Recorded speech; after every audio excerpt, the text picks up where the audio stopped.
Hello, everyone, and welcome for this new episode of UXChange. And today we'll talk about a topic that comes often in my mentorship sessions, which is about how to talk to users.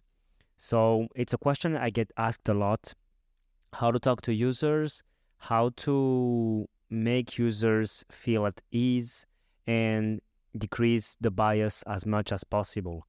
So today I wanted to do this episode for people who might be interested in talking to users, but who, for whatever reason, cannot attend mentorship sessions or who have little to no guidance as to how to behave with users.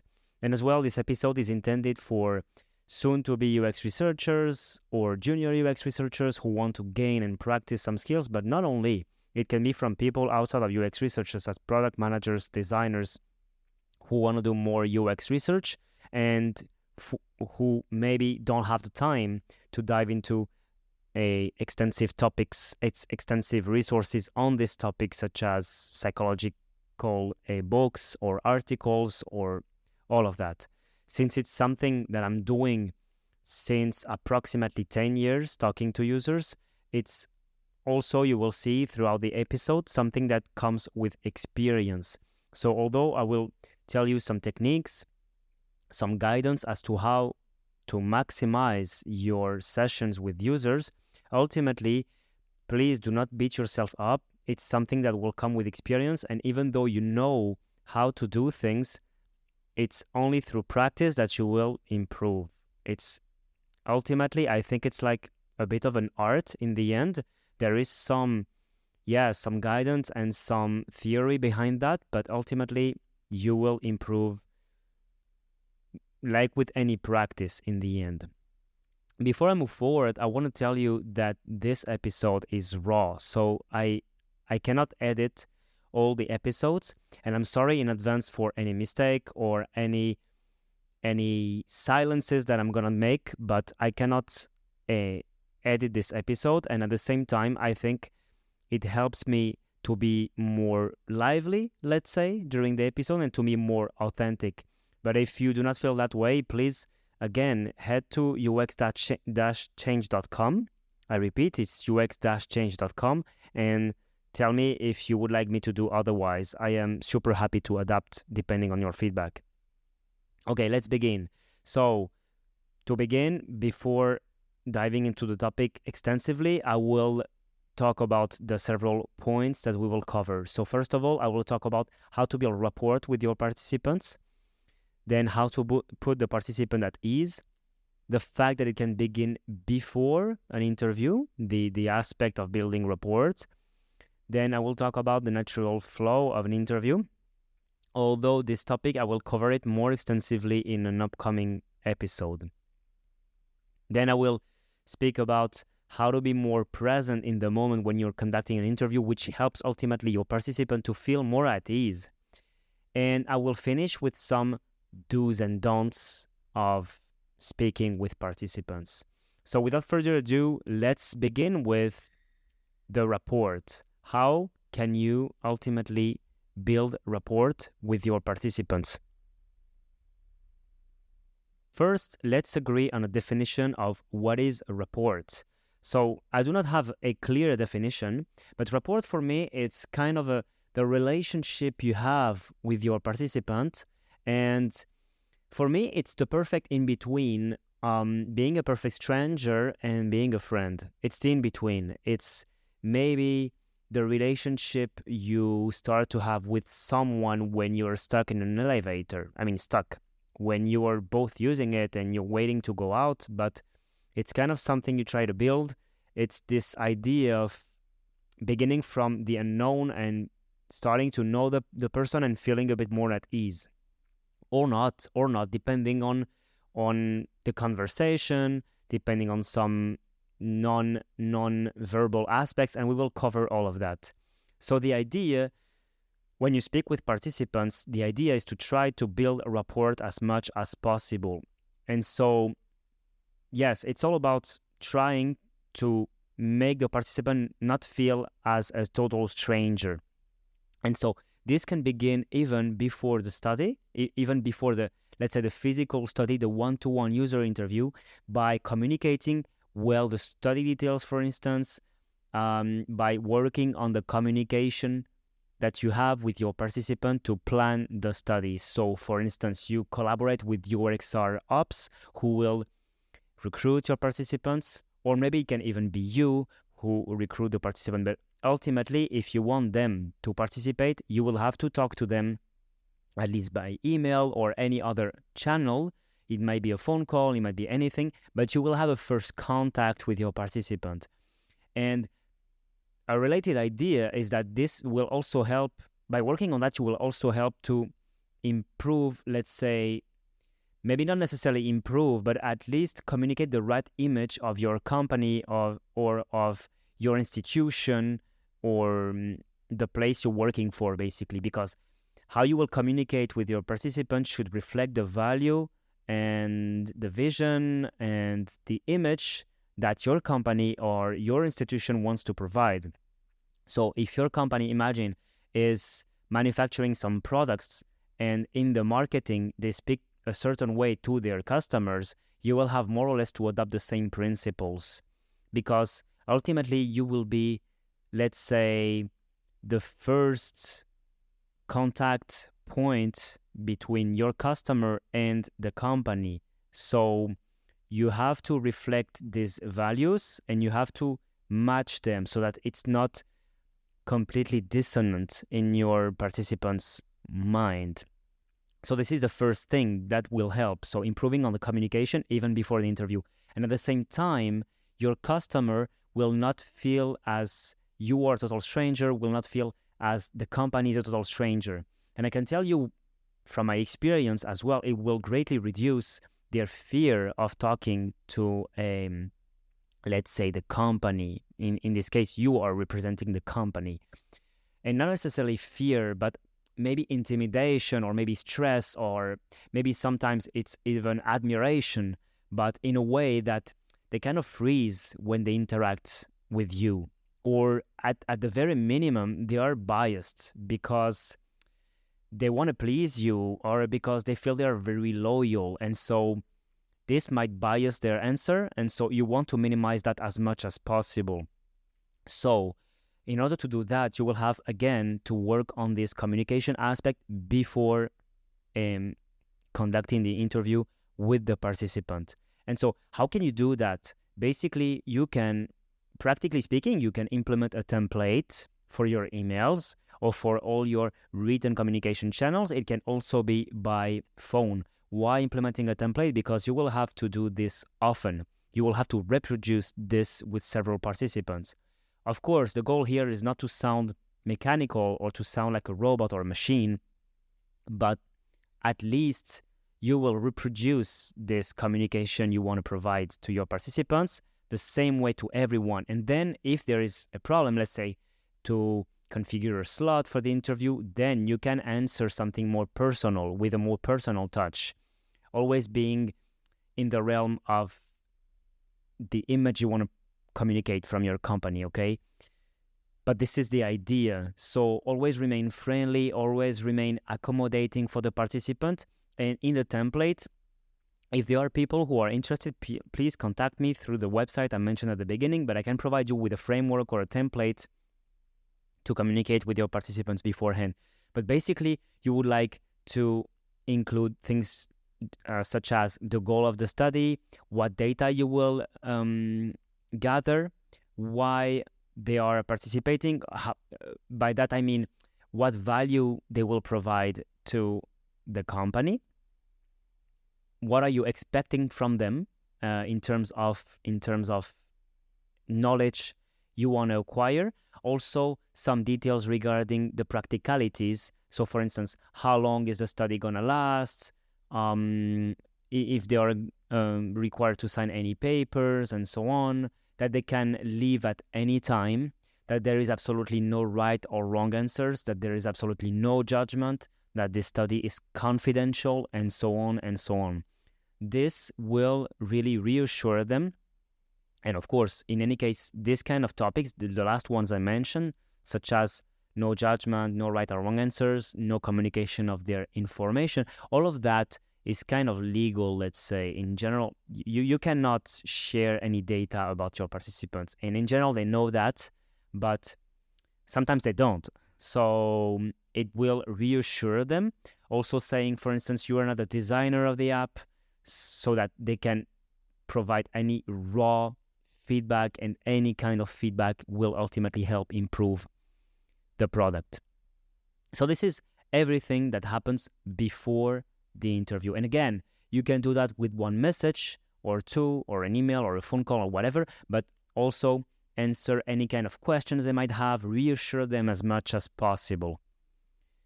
Also, before I go on with really the interview in itself, please think about the incentive and mention to your participants about the incentive. So I will not dive into details, but recently I took part in a project with food truck owners, and it was a personal project, and I conducted a small experiment, being what happens if I mention to them that they will be compensated versus they will not be compensated. So practicalities, it was a 15-minute call, and I told them it was a personal project. And of course, I had the intention to compensate everyone, but I wanted to know what happened. And some of them were told at the end of the interview, and some of them were told at the beginning. And of course, this is something you would say, yeah, of course, people's answers will be different depending on if they are incentivized or not. Well, this is something that I wanted to try as a researcher, that I wanted to test. And this is true.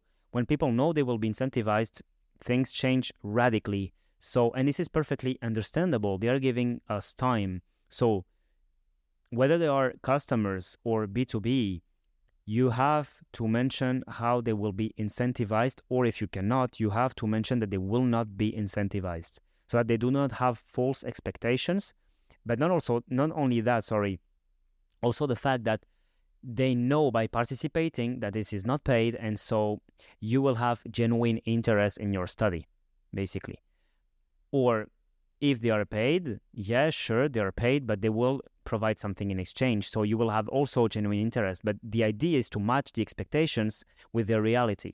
So mention how it's going to be with the incentive process. Now let's dive into the aspect of the interview in itself, how to put the participant at ease. So basically, it will really help if you do the things that I mentioned before about building rapport, but before the study itself. And then when you begin the interview, the idea is really to try to put the participant at ease from the beginning. So I will dive into this later, but the interview in itself will not be as, let's say, difficult or as deep from a participant perspective, or as challenging, depending on the stage of the interview, depending on if you are at the beginning, at the middle, or at the end. So let's begin with, I will not say the beginning, I will say practicalities, the setting up, everything that happens before the interview in itself. So again, you will repeat everything that you had said before the interview, and you will put the participant at ease as much as possible. So for instance, welcoming the participant, of course, thanking them for their time, for their participation. Repeating is super important, repeating that they can leave the study at any time, that they are not judged for their answers, that their data is kept private, that if they have any question, they can ask you and you will answer, and that their participation is really valuable. Also mention that you are not the designer, so that they can provide you raw feedback. And I will dive into this later, but mention you are not the CEO, or you are not any executive who has power regarding the development of the product. Yeah, you have some impact, of course, but they cannot ask for everything. It's important for them to know your role in the company. And as such, basically, usually they know about this before, because as I mentioned, if you apply the steps I said before, you would have no issue with that. But again, it harms no one to introduce yourself again. What are you doing in the company? What is your role? What is the expectations regarding this project, more or less, without diving too much into detail. But basically, you can say, you are here today because we're interested in your habits regarding money management, for instance, or any other topic, without diving into detail. But it helps for them to imagine how their participation will be valuable. Ask them, of course, to sign the NDA before beginning the interview. Anything that you will collect as data, even if it's like random information about them, how their day is going, and so on, it is more professional to ask them to sign an NDA before and to sign any confidentiality agreement. And it will put them at ease regarding what they can share. So there is this aspect, first of all, to really remind them of the practicalities, saying to them how long the study is going to last and so on, the type of tasks they will be asked to perform, such as, for instance, we will begin with some easy questions, then we will dive into some topic, and then I will ask you to use some prototype, and then we will wrap up, and you will be able to ask me any question at any time, for instance. So it will really help the participant to have expectations regarding how it's going to be, how the interview process is going to be. So this is the first thing. Then, regarding the progress of the interview, as I was saying, really no interview will, the steps of the interview will not happen the same way, will not be as deep, and will not require as much mental workload from your participant, depending on if you're at the beginning, the middle, or the end. You can check on the internet, and I can also mention it in the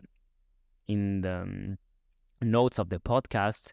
You have some curves that you can find just to illustrate about the progress of the interview. And really, at the beginning, you set the stage. It's really easy questions. It should not be complex for your participant.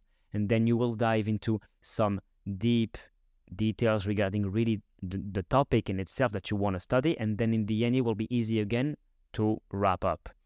So I will not dive into detail. Again, we will have an episode about that.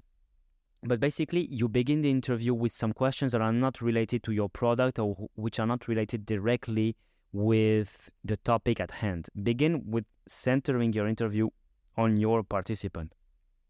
Why? Because no one else knows your participant better than themselves. They will know how to answer these questions, such as, well, tell me a bit about yourself. Who are you? How old are you? What is the configuration of your family? Where do you work? What do you like to do on your day-to-day? So it doesn't have to be related to the interview in itself. Because in the end, you want to build rapport, and it will serve multiple benefits, really. I tried with and without, and the differences are astonishing, really. So, first of all, the participant will feel at ease because they will share things about themselves. Second of all, it allows you to understand more or less the way of communicating from your participant. So, imagine you ask your participant, tell me a bit about yourself, and they answer, well, I'm called John Doe, and I'm 42, and I work at XYZ company. And that's it. They only share this. So, or for instance, you ask them, how's your day going? How's your week going? And so on. And they answer, fine. So then you know, it's not a problem for the interview, but you know more or less how the rest of the interview is going to more or less be in terms of type of answers from your participant. You know that this kind of participant, they might need to have some follow-ups to help to dive deeper on the topics you want to dive in, okay? And you can have the opposite. You can have some participants who ramble a lot and who go really who go off track, and you will have to recenter them. So this will help you already to size them. Also, pay really close attention to their behavior, to their facial expression from the beginning. It will help you to familiarize yourself with who you have in front of you and how you should adapt your, let's say, interpersonal skills. So This is the first step. And then you will dive deeper into the topics. I will cover this in a subsequent episode, and then you will wrap up. And when you wrap up, of course, try to summarize everything from your participant, thank them for their participation, mention again about the incentives. By the way, I didn't mention, but at the beginning, before signing the NDA, also remind them of the incentive, of course. Everything you say in the email before the interview, remind it at the beginning of the interview. So yeah, thank them for their participation, and then tell them that if they are interested in participating in further studies, you can contact them again. So this is for, let's say, setting up the stage, putting the participant at ease.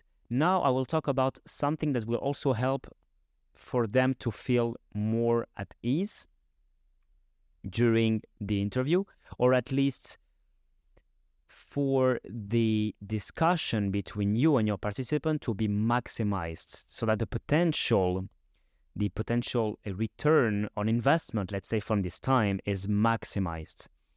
So there are several topics in this one. There is a topic of how can you be present in the moment, and then there is a topic of alternative methodologies to gather insights from your participants. Let's do the first one.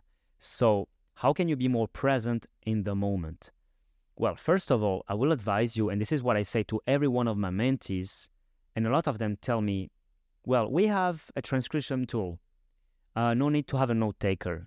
And I tell them, I always tell them, you need a note taker. If you cannot afford one in terms of time, in terms of resources, be it use transcription tools, but also learn to take a bit of notes on your side, because it will serve multiple purposes. So having a note taker will ensure that you can focus entirely on your participant, because we can say whatever we want. In my opinion, if you have 100% attention span, let's say, you can measure it 100%. If you try to write 50% of the time, you will have only 50% of your attention remaining for your participant. This is non-negotiable. The attention will be divided. And even if you have magical skills to be able to write while you're looking at your participant, or to type or whatever, still you will be distracted. And if you have no other way of doing it, yeah, sure, this is better than nothing. But the best for me is really to have a note taker. The note taker will be able to, well, take notes, of course, but synthetically, and so that you don't have to dive into a full transcript again and synthesize everything. You will have the impression really to do double of the work. So really, if you can afford it, bring a note taker. And you can maximize the potential of having a note taker if you bring stakeholders. Not necessarily another UX researcher, although this is great, of course, but take advantage to bring a product manager, a designer, a data analyst, so that they can see from the ground up what is the data your participant is communicating, so that they can empathize better. So it's really using one thing, and you have multiple returns on investment. You are more focused. First of all, your participant feels you are more present in the interview, so it feels more like a discussion and less like a survey, let's say, or a questionnaire. And third, your stakeholders will empathize better. And fourth, you will be able to synthesize better your data, better than if you have only a transcript or if you take notes by yourself only. So really, it has so many benefits. And I can do another podcast on the topic how to take notes. But in a nutshell, even if you have a transcript or a transcription tool automatically and so on, now it's true, we have some AI tools that are really awesome that are able to divide into bullet points. But even the creators of these AI tools mentioned do not rely on this fully, because for now, it's like experimental and so on. Although this is great, it is by no means, in my opinion, it does not equal a human being in terms of abstraction capabilities, let's say. So this is the thing. Really try to have a note taker as much as possible. And because the note taker will be able to synthesize the data that he or she is hearing into bullet points and really taking notes only on what is necessary. And so at the end of the interview, to be honest, I did it multiple times. You almost don't have to come back into the transcript. Almost. You have your themes, your topics, and you go into the transcript only if you need a quote, basically. And this accelerates by 2 or 3 times your output and your speed. So, yeah, really advise on doing it. If you cannot, if you're the only one researcher, I will advise for you to be lean and concise regarding your script, to have all your questions in mind, to have it ready. And that's why in general I advise people not to have more than 3 or 4 research questions, and for each maximum of 2 user session questions, let's say. So imagine you have a research question which is the objective is to understand how teenagers manage their expenses. You already heard in some previous episodes that I talk about this topic a lot because this is something I'm really interested in. So imagine this is your research question. Well, maybe you have this research question and you have 2 questions, user session questions, that you will ask your participant to gather data to answer this research question. So you have the how. You can ask them, tell me about a typical month when you manage your expenses, first question. And then you can ask a follow-up question. What are the main pain points of managing your expenses? So you have 2 questions and that's it. And be lean, really. Select your questions. Why? Because you cannot, when you are conducting a user session, be always looking at your script. It's not possible. So you can, of course, it's good to have it on the side just in case, but you cannot be, okay, I look at my script, then I ask this question, and then I take note, and then I look at my participant. No, it's not feasible. It's not feasible, really. So by being lean, you will be able to be more present in the moment. And now the second aspect that I wanted to talk about before, it's about the tools that allow you in the end to basically conduct user sessions remotely.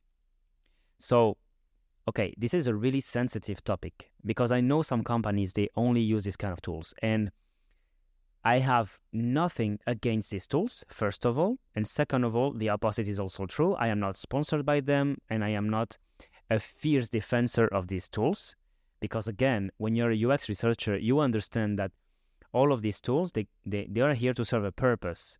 So it's only a tool. It's here to, basically serve an objective. So depending on your objective, you will use them or not. So if you don't know what I'm talking about, I'm thinking user testing platform. So this is a user testing platform called with the same name, user testing. You have also Maze, UserZoom. So UserZoom is the same kind of platform which has been acquired recently by user testing. And you have a lot of others. I know these ones. These are the ones I use, but there are many others. And so basically these platforms, they allow you to do this kind of unmoderated interviews. And at first, when I discovered this, I found this super funny. Because for me, in my opinion, doing an interview is all about the rapport, is all about being human, is all about following up to what your participant is saying. And the main drawback of these tools is that you cannot follow up. So imagine it's kind of an open-ended questionnaire, and participants record themselves to answer your questions. It's basically that. So imagine you ask them, tell me about a typical day to manage your expenses. Your participant will answer. And if there is something you want your participant to cover and your participant didn't, you cannot follow up. You cannot say, oh, tell me more about that. Or what makes you do this way? You cannot. So for me, it defeats the purpose. So you lose more than 50% of the benefits of doing an interview, in my opinion. First of all, for this reason, because a lot of the data is gathered by following up. I was talking at the beginning about participants who only answer, yeah, this is nice. I like this button color. I like this UI. Or, oh, this is frustrating. You will find a lot of participants answering only this. You need to ask them why this is frustrating. Or how come it's difficult for you to manage your expenses? This kind of follow-up questions.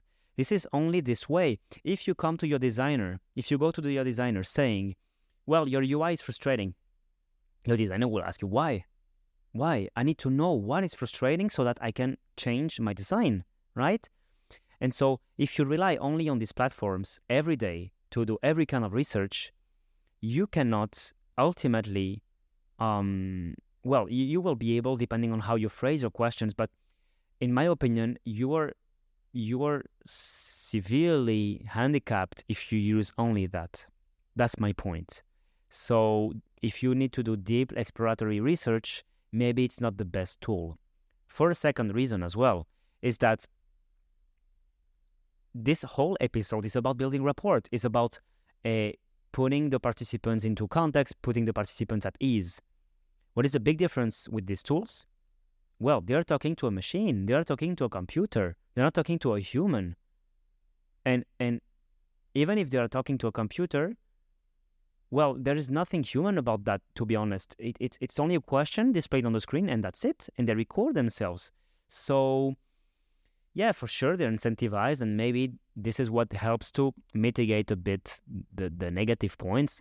But to be honest, I wouldn't use only that, and basically for this reason.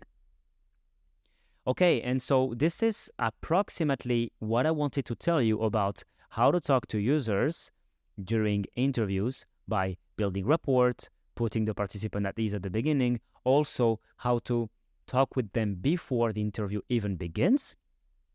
And then I talked about the natural flow of an interview and how to be more present in the moment. In the next episode, I will basically sum all of this in a list of do's and don'ts for interviews or user sessions with your participants. What to do to maximize the potential of the interview and what not to do.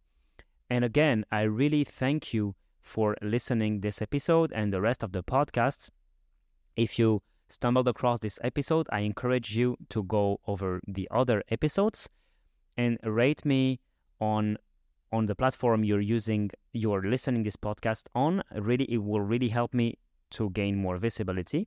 And again, if you have any question, misunderstanding regarding something, if you want to share your perspective on the topics I am talking about in this podcast, please contact me through my website on UX-change.com. There is a form there, and you can contact me for any topic. It can be for, again, the questions, or because you want to appear in the podcast, you want me to interview you, or you want to share the auditors some new methodology you discovered, anything. It could be super useful. And so, again, thank you for listening, and see you in the next episode. Bye-bye.